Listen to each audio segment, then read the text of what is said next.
இன்னொன்று, இங்கிலீஷ் வந்து வேற லாங்குவேஜ் வந்து நீங்க தப்பு தப்பா பேசினாலும் அதை வந்து கிண்டல் பண்ண மாட்டாங்க, கலாட்டா பண்ண மாட்டாங்க, ரசிப்பாங்க. அதே இங்கிலீஷ் ஆங்கிலத்தை வந்து தப்பா பேசினா கிண்டல் பண்ணுவாங்க, கலாட்டா பண்ணுவாங்க, வேடிக்கை பார்க்குறாங்க. அதுக்கு பயந்தே வந்து இங்கிலீஷ் பேச மாட்டேங்கிறாங்க.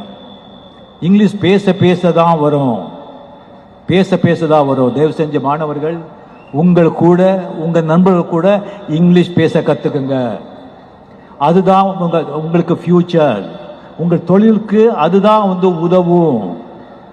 அது வந்து கம்யூனிகேஷன் இப்போ குளோபல் வில்லேஜ் ஆயிடுச்சு, கம்ப்ளீட்லி கம்ப்யூட்டர் வேர்ல்ட்.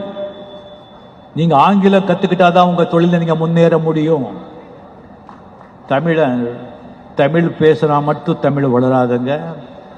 தமிழன் வளர்ந்தாதான் தமிழ் வளரும்.